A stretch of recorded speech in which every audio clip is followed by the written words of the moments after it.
Nuttycast. Welcome back to the Nuttycast, Season 2. And Season 2, we are, as often as we can, trying to go on location with some of my small business owning friends. And I am super excited that we have another Caleb here today. Who's to say which is greater? I don't know. But I can answer that one. This is my good friend, and I would say mentor in business. I don't think anybody has been more influential on Nutty Novelties and me personally when it comes to business matters than our very own Caleb Torrice. Thank you for having me. And Seriously, thanks so much for letting us do this, and thanks for letting us take over the store on a very busy January day. Yes, as you know, stores like ours are packed in January. So I think we've had 15 customers today. Yes. Shoo away, customers. Not now. Yes. Not now. To the register with your goods. Yes.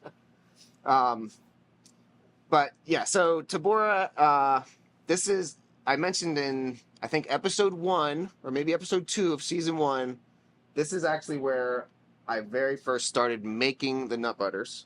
Caleb would let me come here to the store after hours, use his nut butter grinding machine, and at one point I was even using his deli containers. I didn't tell him about that. I was like, I'll just take some deli Bills containers. in the mail. At one point too, it would get really hot in the summer, and so I would have like chocolate chips and things like that might like get melty. So I would go into the walk-in cooler. I'd bring my winter coat on like a 80-degree July day and go into the walk-in cooler and make the nut butters there. At one point, he let me bring his peanut butter machine to the Lansdale Farmers Market. Yeah. I don't know if anybody remembers that's listening, but Yeah. I can legitimately say Nutty Novelties probably would not exist if it wasn't for Tabora Farms. Well, we're happy to help, but I got to tell you something. We're extremely proud to watch how you've grown this business. You know, from basically nighttime grinding by yourself in the dark to... You wouldn't turn the lights on for me, that's true. No, it was in the dark.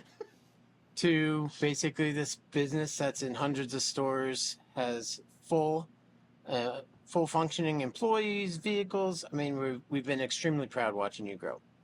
And, you know, we'll take a little bit of credit for helping you get started, but that's where it ends. Well, thanks, man, for real. So Tabora means a ton to me, and a ton to like my journey, getting started, the whole bit. I would love to know what does Tabora mean to you? What was it like in the early days when you first came here? And beyond. Well, I think like most businesses, when you start a business or take over a business, it is a complete and utter shock. There's a rule that says you have to wait 1,000 days to find out if your business is going to be successful or not. Oh, boy. Yes. So if you do the math, that's about 3 years. And I would say just like most small businesses, the first 3 years were pretty tight. You had no idea if you were going to be able to make payroll that week. You were just trying to feel your way through. And that's basically how we started here at Tabora. Now, thank God we're in our 17th year. So that's in the rearview mirror, and hopefully we're onward and upward. But it's definitely difficult to start a new small business or take over an existing business and have payroll for the first time ever, workers' comp insurance for the first time ever. Love that one. Packaging, everything that goes into it that you don't think about until you actually have to pay the bill and order stuff. So that was, what, 2000? that was 2008. 2008. 2008. And the business, it did exist. Prior to that, you and Patricia Yes. bought the business. Yep. You moved down from Long Island. Don't hold that against me. Yes. She's a Long Islander. I'm an upstate New York farm boy. I just want to make that clear. But yes, we moved down in November of 2008. At the time, the business did exist. It was a lot different than it is now. There were 13 employees. Wow. I think the best year they ever had was, about 750,000. And since then, last payroll, I think we're in 50-something employees, and we've pretty much tripled sales since then. So we've been able to grow it, thank God. Yeah. And we have a nice, loyal customer base. and we appreciate everybody that comes out to see us, and it's been a real blessing. It's a lot of hard work, as you well know, but when you see a customer walk into your store and a smile pops on their face, or they say, "Oh, this is what heaven must smell like," or they go to the register all excited to dig into their treats, it makes it well worth it. Does it still make it worth it? I love it. Yeah. I love it. That's what I live for. Yeah. You know, we do farmers markets at separate locations, and to see 40 people waiting in line to pay for a cookie, I mean, that's awesome. Yeah. It doesn't get better than that. We have an amazing staff, and just watching them grow over the years too is beneficial. Obviously, our kids, when we started, were in strollers, and now they're looking at colleges. So it's been quite a journey. Now we look to them like this. Yeah, What, my Brody's oldest like 6'6"? son, yeah, I don't want to talk about that. Passing me is not much of a goal, but yeah, he's 6 and change. So, yeah, but it's been a real journey and a real blessing to have the business and the friends and the employees and the customer base, and I hope we keep going. Yeah. When you were talking, it made me occasionally. So I get a lot of emails that are like, "Hey, this jar came in the mail and it's broken. I need a new one." Like, all right, great, yeah. Awesome. I know where you're going. But 1 out of 100 emails will be like, I just wanted to, like, some people will just take the time to send an email that just says something nice. Yeah. And it'll just be like, you know, "I'm so glad that Nutty Novelties exists. Thank you for making these great nut butters. I love the flavors. Yes. I've got such and such dietary restriction or peanut allergy, and so like your almond butters are great for me," or like whatever it is. Yeah. And they just take the time to say like, "Thank you." And I'm like, oh man, it's so nice to hear. Like, Makes it worthwhile. it almost makes it worthwhile. Yeah. So I know what you're talking about. On Google, I think we're rated like 4.8, and we have like 20,000 reviews. I can't tell you any of the 5 stars, but I can tell you every single 1 star we ever got. Exactly right. Those are the ones that keep you up at night. Yep. It's also a good learning lesson. Yep. We had someone give us a comment a couple months ago, said, "I love your store, but," and that was very insightful. We were able to change something, and for the better of everybody. Would you feel at liberty to disclose what this was? It had to do with our coffee bar, and they just felt that the containers that the coffee were stored in, just, you know, there was remnants of previous signs on it, and they didn't look bad, but they didn't look as clean as they could have. And the customer just said, you know, if you could just dress that up a little bit, I think it would really help. Well, we do have a little bit of a visual here. Oh yes. Clean, gorgeous. Yeah. Is this a direct result or not necessarily this? No, it's more the self-serve pots over there. Oh yeah. So new labels on them, everything dressed up, nice and neat. And sometimes you just don't see the trees through the forest. Totally. And those customers that point out the trees in a nice way, not in public. Yep. No, that's huge. That's huge. You don't want to be embarrassed. No, I appreciate those folks. That actually reminds me of something that happened too. So we got some 1-star reviews on Amazon years ago when we were first selling on Amazon, and none of them were related to what I felt like was the product itself, or like they didn't like the flavor or anything like that. This was my mistake, you know, but I learned a valuable lesson. They were related to the jar showing up damaged, right? And so if these things go in the mail and the lids and seals are not on tightly, it turns into an oily mess. Yeah, our stuff is all natural. This is how it is. And so we are getting a number of 1-star Amazon reviews that are like, "This stuff's a mess. Like, I'll never purchase again." And they probably haven't, and that's fine. But now we check every seal. Anything that we're putting in the mail, It's a good idea. Crack open the lid, make sure that seal is on tight. Yeah. And we've seen our reviews go to where they should be, which I think we're about 4.5 or 4.6, something like that. It's all about learning lessons. It's all about learning lessons. Yeah. Exactly right. The day you stop learning. Yeah. It's a sad day. So one thing I've been asking my other entrepreneurial friends is like, did you feel like a calling to small business ownership, to Tabora itself? And like, yeah, what was that? How much time do you have, Caleb? Several hours. How long is this podcast?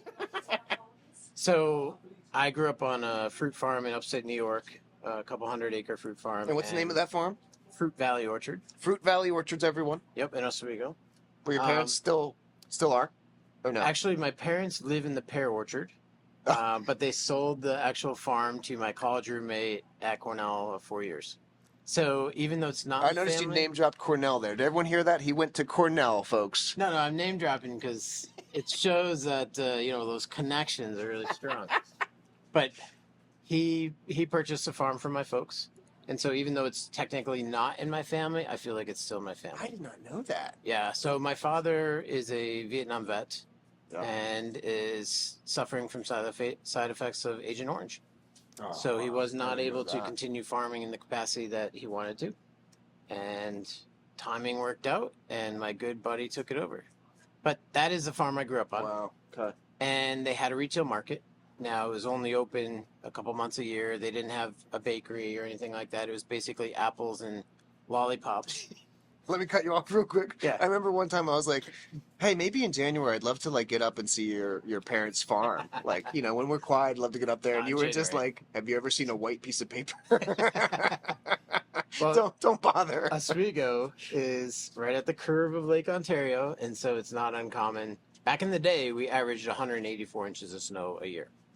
Now, obviously, the weather patterns are changing, but it's not uncommon to see 20, 30 inches come down up there, No. and sometimes overnight. Oh. So, yeah, it's not that uncommon. But I would say growing up in that environment, I was somewhat into retail.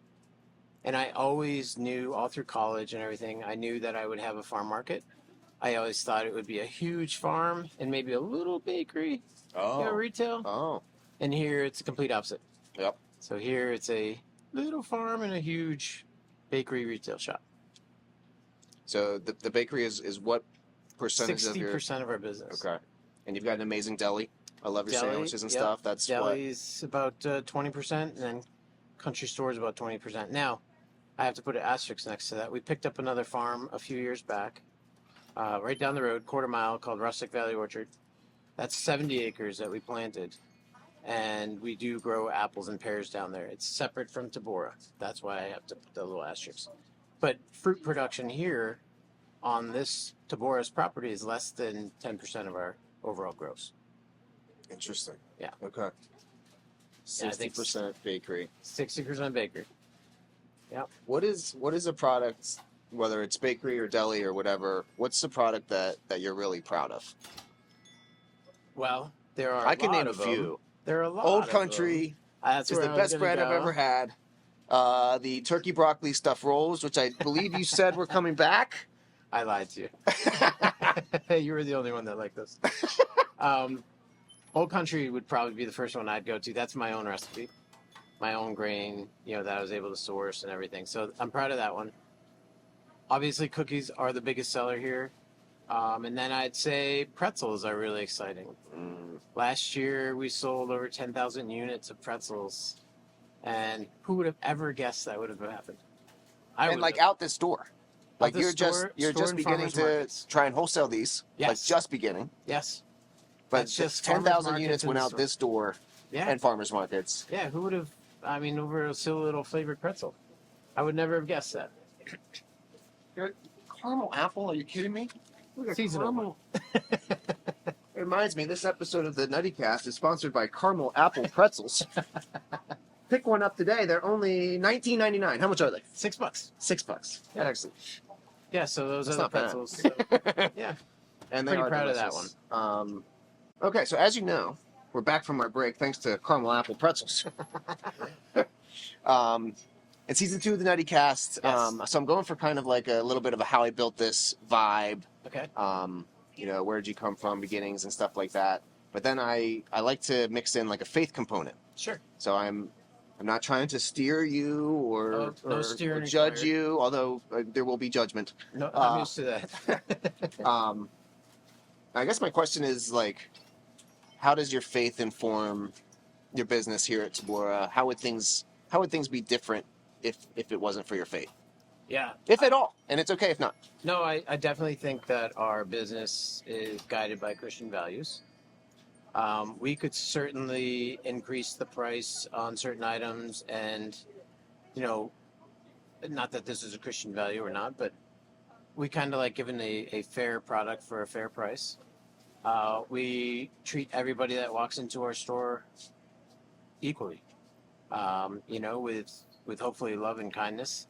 And I think that comes from our Christian background. I think it also just makes us happier Yeah. in general. I'd like to say that when you walk in here, you can tell it's a family-owned business, and hopefully a Christian kind of aura to it as well. There are businesses out there that are closed on Sundays. Even the farm I grew up on, they would open their retail market at 1 o'clock on Sunday after church. Mm-hmm. When we first got here, that was something that we had really looked into, but being a previous business, Sunday was the second busiest day of the week for us. Yep. And we really had to toil with it. Yep. Now, that being said, the good thing is I'm responsible for baking all the bread and everything Sunday morning. I can finish by 10 o'clock, and my church is literally 50 paces across the street. Yeah. I look out my window onto the church parking lot, and for some reason I'm still late. But I don't know why that works that way, but yeah. So we're able to still make sure our priorities with religion are covered. I've always been a little torn about the Sunday thing myself. Not that I have a brick and mortar location like this, but there's events, farmers markets and events that happen on Sundays, and it's always been a little bit of a torn thing for me. What I try to do, I'm not going to say I do it perfectly every time, but if I work on a Sunday, it's important to me to at least attempt to take a Sabbath on a different day that week, which I look at as being a gift from the Lord, to like take a rest, even if it doesn't feel like a gift, because there's always something to do.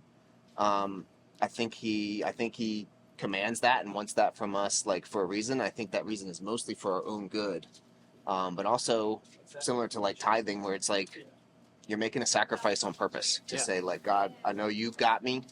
You're in charge of Nutty Novelties. Maybe you'd say you're in charge of Tabora. I don't want to put that, in your mouth, but I think my kids are tired of hearing us pray for direction and guidance with the business. Yeah, totally. Sure. By the way, I don't mean to interrupt this conversation, but the group that just left with the sample pack of Nutty Novelties. Oh, excellent. This episode is brought to you by Sampler Pack and 2 additional jars of Nutty Novelties nut butters. Don't forget to pick yours up at Tabora Farms today. Totally unprompted there. That was good. That's awesome. Yeah. I also know that what you do is pretty physically demanding. The hours that we work here are pretty insane. I tell the story of this insane baker probably 7 years ago that worked 161 hours straight for Thanksgiving. At this bakery? Yes. Was it Jim? No. Was it Patricia? It was me. Oh, no, it was you. Yeah. 161? 161. Folks, this is not healthy. This is no way to live. Exactly. So... 160. That's like... Oh, it was like a month straight. It felt like a year. I was measuring the time by sunsets and sunrises. Oh my gosh. And since then, we've adapted a little bit where I'd say normally now I'm probably 40 hours straight and then some rest. But in the busy season. In the busy Not today. Yes. No, not today. Today I could sleep all day. No one would miss me. You're talking the busy season of Thanksgiving for pies and Christmas for cookies and cakes. May I ask, how many pies would you expect to sell on a Thanksgiving That's week? a good question. I didn't tally them this year, but I'd say we're probably around 6,000. When we first started. I can't even imagine that. Yeah, when we first started, we bought the business on November 11th. Oh, I didn't remember that. At that point, I knew how to boil water. Okay, and the owner says, now, you got to make 2,000 pies by Thanksgiving. And I'm like, what are you talking about? I don't know how to make pies. Oh, wow. So I remember the first night I spent in the bakery, I was able to do 1 rack, which was about 70 pies. And it took me about 8 hours. So if you run the numbers, I was in trouble. And come to find out, Thanksgiving came and I expect to sell 2,000 pies, and we sell like 500, 600.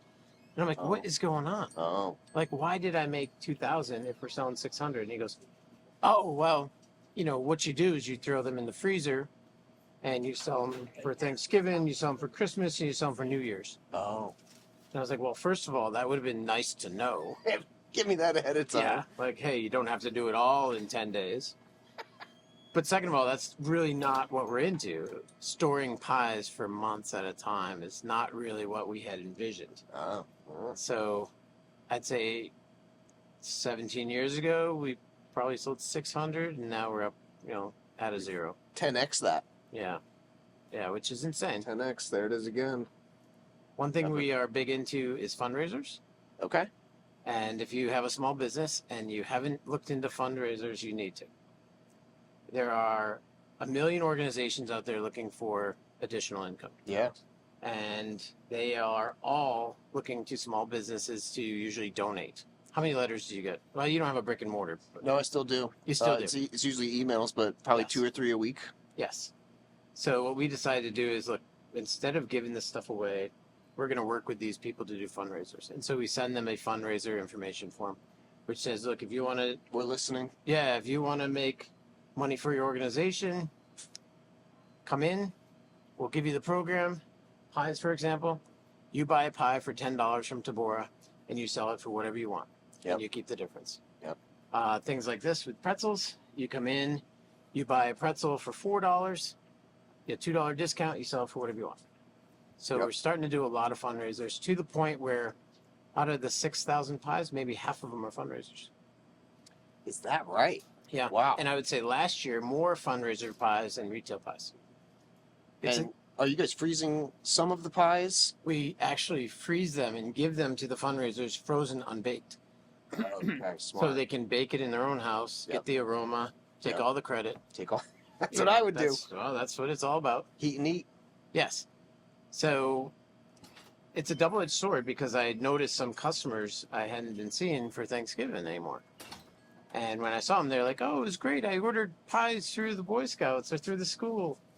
Of which I'm glad they're still getting Tabora pies, but instead of coming in and spending $16 a pie, they're spending 10. But That's a trade-off. we're moving a lot more. A wise man once told me, retail is dollars, wholesale is pennies. Very true. Very true. I have that tattooed on my back. Well, we're about to wrap up here, but I guess, do you have any kind of last, do you have any stories or like a last word or something when you look back on the last 17 years of owning Tabora here that it's like, you know what, somebody could really benefit from hearing this? I would say if you are new to a small business or you're trying to grow your small business, networking is key. Yep. If you look at relationships that you can establish with other businesses, for example. Yep. The bond we have will go on for another 30 years, I hope. You think?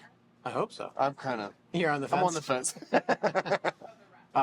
But the partnerships you can form with other businesses and the value that you get from the people that own those businesses and the network connections, it's priceless. Yep. And it really doesn't take that much. Yep. I know that I am often owing you a lot of money for Nutty Novelties. Yes, I was going to bring that up. And you know my policy. What is my policy? Your policy is, let's go get a beer and then you'll pay me? Yes. I love that policy. And that rekindles. I don't want it with anyone else. Don't get the wrong idea. But with this guy, it works out. And that basically keeps our friendship going. And the beer that you pay for is the interest payment. Yes, so absolutely. it works out great. Yes. But I would say networking is key if you want to grow a business. And I mean, obviously, if you talk to business owners, the number one struggle is employees. Yep. I think that's going to be the case for a long time. Yep. When you find a good employee, take care of them. Yep. Make them part of the team, make them feel like they're part of the team, that they're welcome, that, just envelop them in the business and really guide them, and hopefully they'll become a long-term employee. Those long-term employees are the ones that will really change a business. Yep. How many do you have that have been with you, say, 5 years or more? Your wife doesn't count. Roberto. Of course, yeah. He's been with a long time. Yeah, I think Roberto and I have been together. We've been working together 17 plus 8, so 24 years. Whoa, because he was with you in New York. He was with Yeah. me in New York. He came here. You know, Anne. Yeah. Anne came with the business and is still here. So she's 17 Wow. years. And she's the only one, I think, left. She right? is of the original Of the 13, original and owners. it's the last Wow. one. I would say right now there's probably, you have Dana in the bakery, you have Jim in the deli. There's a good handful that have been here over 5 years. That's awesome. I think that's such a testament. Well, Have people that are willing to ride this with you, with all you're throwing at them for that long. Yeah, I don't know That's that a I would testament. do it, but I'm glad that I would they never. are. Yeah, no, that's awesome. But we have some really good staff, and we appreciate them. I say we, my wife, obviously being my partner in crime here. Of course, yep. Just as great. And you guys have done this the whole time while raising 4 young kids.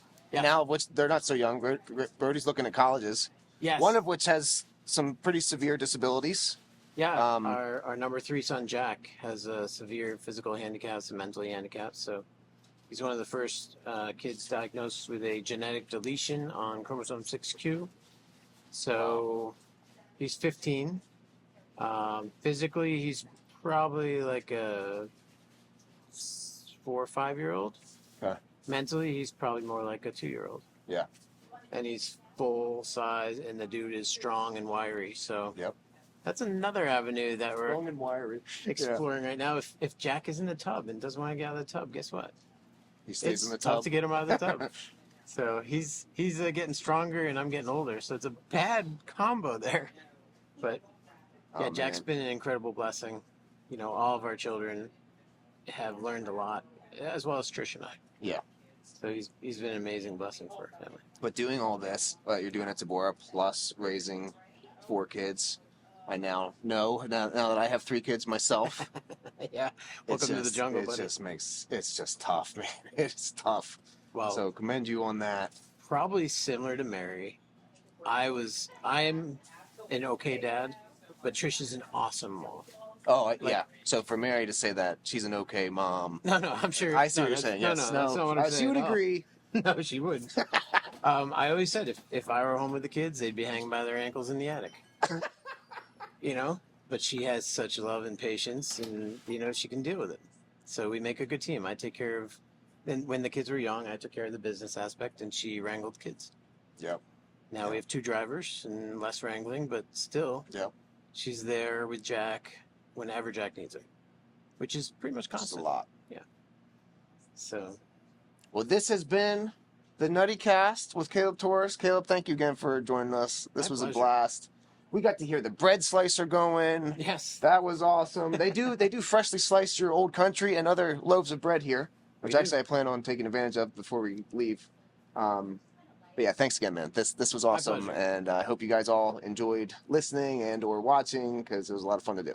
well, my pleasure. Thank you very much. Oh, and at the Oh, end, there's more. okay, we always do this thing where we say "stay nutty" at the same time. Okay. Okay, and as always, stay Stay nutty. nutty.